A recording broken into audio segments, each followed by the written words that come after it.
Students deserve to be free from sexual violence. They deserve everything they need to learn and thrive. And they're taking action to make sure campuses and learning environments are safer. I'm Andrea Gunraj at the Canadian Women's Foundation.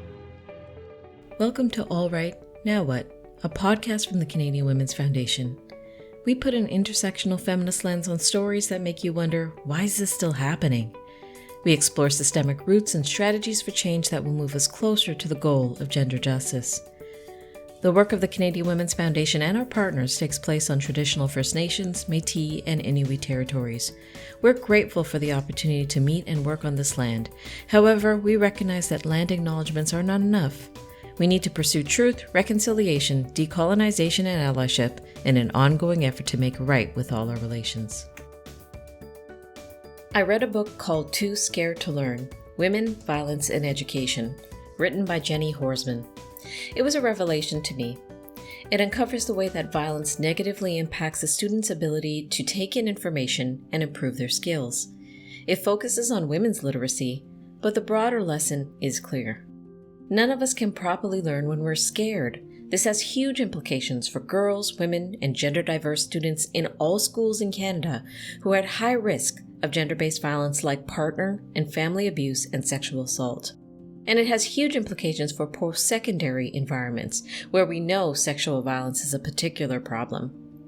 It's stunning to me how much money, debt, and energy we expect students to commit to a university, college, or trade school education while they're at such high risk of abuse. This needs to change.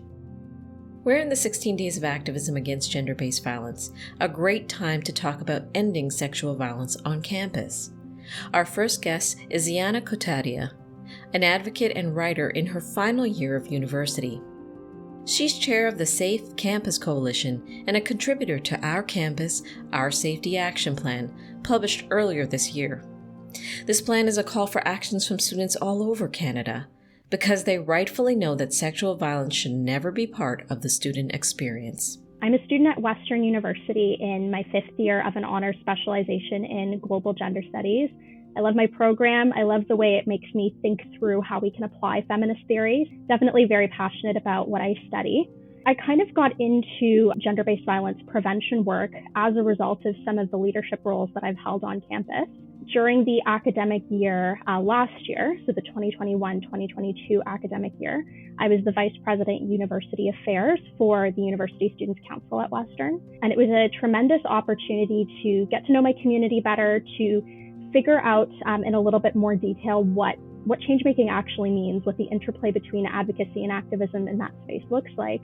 But last year, it also meant responding to widespread allegations of gender-based violence and experiences that many people kind of came forward with, which shocked a lot of people. But for those of us who are at Western, felt very much like a light was being shone on something that's been happening for a very long time and isn't something new. Responding to that violence, doing what I could to support survivors, but also figuring out how we translate students' recommendations, students' experiences into something that can be tangibly implemented was a lot of my learning last year. Since then, I've just been doing my best to follow through on this kind of advocacy work. Right now, I'm chair of the Safe Campus Coalition at Western University and hope to kind of continue dismantling the systems that produce gender-based violence in the future. Those of us who talk a lot about gender-based violence seem to most often speak about intimate partner violence and long-term relationships.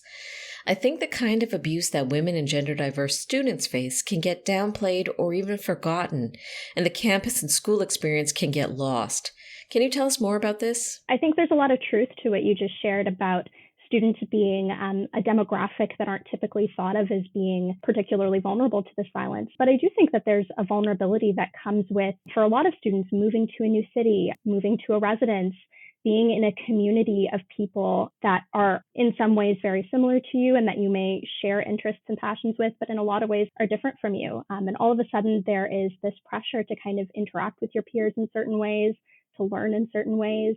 And a lot of that kind of comes during those first few weeks of school. So one of the key challenges, I would say, and key things for folks to be thinking about when we're trying to figure out how to intervene in this violence is the red zone. And the red zone is the first 6 to 8 weeks of the fall semester, where the number of sexual assaults is heightened compared to other times of the year. And this wave of sexual violence really does deeply affect campus communities. We, saw it firsthand at Western University last fall, but as you say, this happens on campuses across the country. It's not unique to one campus across the country, but across the continent and universities across the world as well. So it's a far bigger issue than, just being localized to one university. So figuring out how we can kind of safely transition incoming students into the campus community environment is a huge challenge and is definitely a key area of focus in doing this work.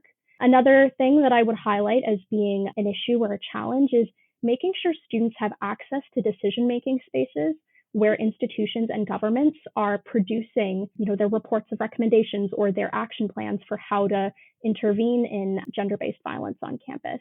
I see that often students are asked for input in ways that is more tokenizing of our experiences than it is meaningful. And I think ensuring that students' input is core to the production of those recommendations or those action plans, without also making it students' burden. It's a tough line to walk, but it's an important aspect of doing this work as well. Tell us about the Our Campus, Our Safety Action Plan, released earlier this year. So this summer, as you may have seen, students from across the country came together to create an action plan with 10 different calls to action for the federal government, for provincial governments, and for post-secondary institutions as well. I was lucky enough to be involved in this process to facilitate some of the feedback gathering from different student leaders across the country. One thing that all of us sort of recognized was just how deeply embedded this issue is into the ways that our campuses operate, and just how vital it is to address this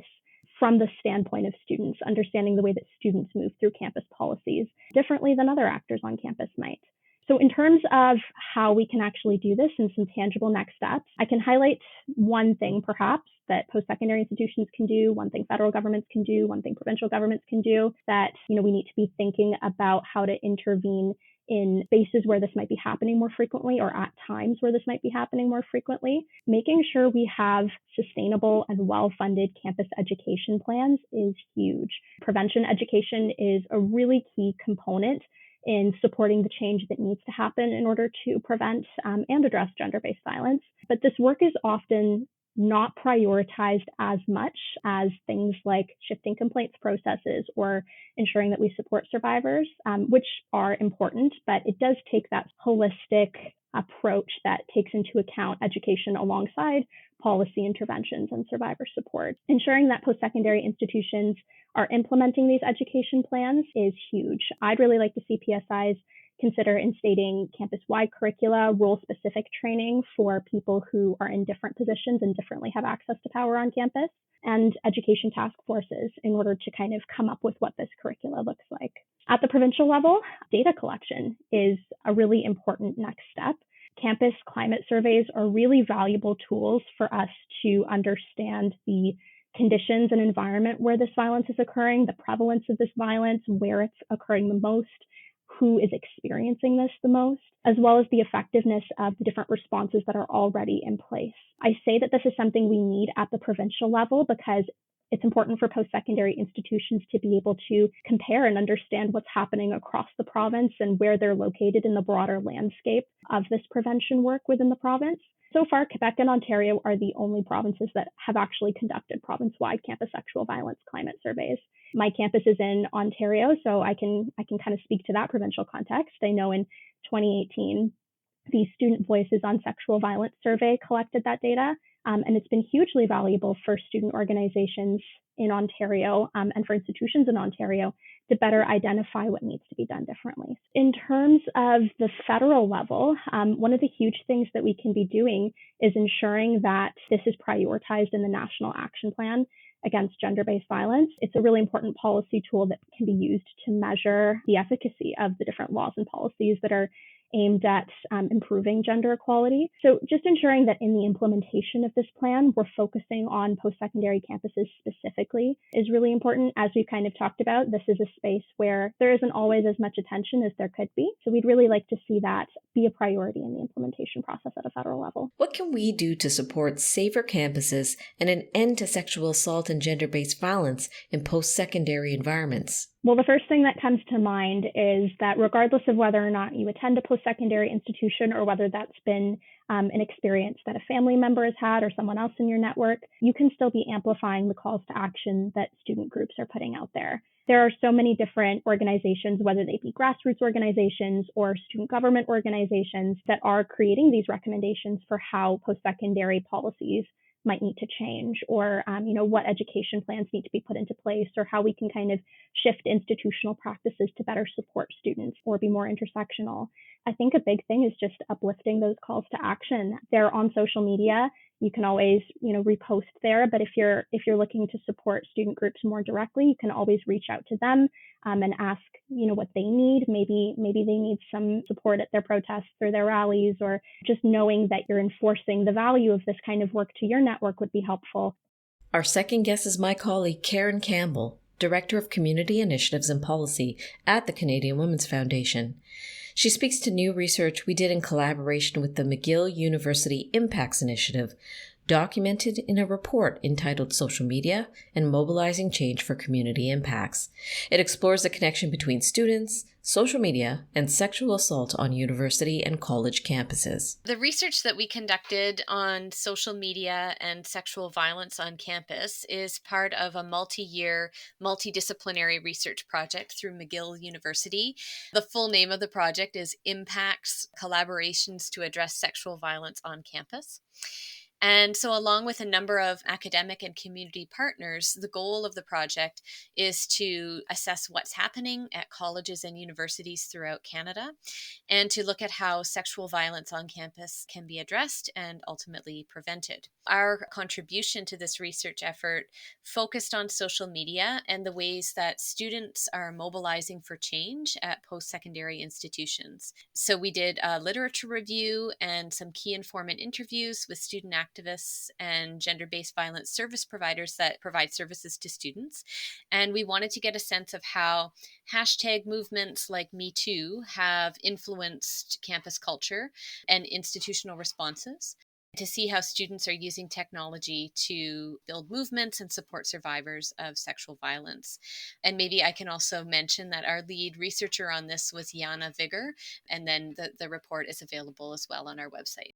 What did the findings reveal about social media and students looking for accountability and solutions to end sexual violence on campus? I would say that it's an important context piece is that in the years since Me Too, students have really built their awareness about consent, what sexual violence looks like, how power dynamics are at play in those relationships. So when they come into college or university in their first year, they have pretty high expectations about how these institutions are going to prevent and respond to violent behavior that happens while they're students. So I guess one of the main observations that our participants shared is that sexual violence services on many campuses have had increases in service requests, and the service providers that we interviewed attributed that to this improved sense among survivors that they're likely to be believed, and so more are coming forward. And colleges and universities have begun to provide more and better resources for sexual violence and counseling services, and they're investing in prevention campaigns. And we particularly see that around orientation weeks, around Frosh weeks, that there's lots of consent education pieces that are built into that. One of our key informants said that it's sort of become a status quo for universities to at least do some kind of low-level consent awareness piece.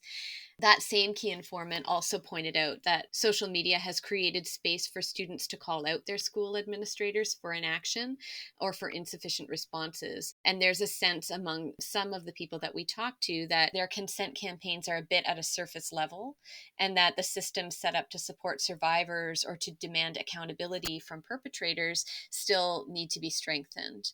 And they said that this is particularly the case when the violence occurs between students when they're off campus. And so there's a bit of a gap in terms of where universities see or colleges see their accountability, or when the perpetrators are professors or people occupying positions of power within the institution. So there's still quite a ways to go in terms of post-secondary institutions responding to the violence that occurs.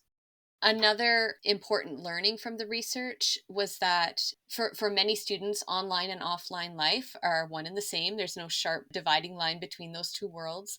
And that young people seek out and find community and support online. One of our key informants told us that it's common for survivors of sexual violence to disclose their experience of violence online, especially when institutional structures, like reporting the violence to school administration or to police, when that fails to meet their needs or when those processes re-traumatize them, then they will sometimes turn to online spaces to talk about their experiences and find validation and community through that. And there's a lot of power in telling your own story in your own way. However, there is a concern among those who support students that this is kind of referenced throughout the research as a double-edged sword, because those kinds of online disclosures can open up survivors to the risk of more violence from trolls, from people calling their credibility into question, and in more extreme cases, opening them up to defamation lawsuits by the person or people that they accuse. So our research really points to the need for education around digital safety and also the need for enhanced survivor-centered supports. All right, now what? Ziyana underscores the importance of listening and amplifying what students are telling us they need to be safe and free from all forms of abuse. You can start by reading the full Our Campus, Our Safety Action Plan, developed by a national collaboration of student unions and national organizations. Find it at couragetoact.ca. And this holiday season, we're raising funds to support programs all over Canada that help women, girls, and gender-diverse people move out of violence. From shelters to counseling to transitional housing and healthy relationship education, these grassroots programs and services are more important than ever with rising rates of gender-based violence. And your gift will have double the impact today. For every $1 you donate, Green Shield Canada's Room for Her program will make a matching donation until December 31st. Give now at CanadianWomen.org. Please listen, subscribe, rate, and review this podcast and share it with others. If you appreciate this content, if you want to get in on the efforts to build a gender-equal Canada, please donate today at CanadianWomen.org and consider becoming a monthly donor.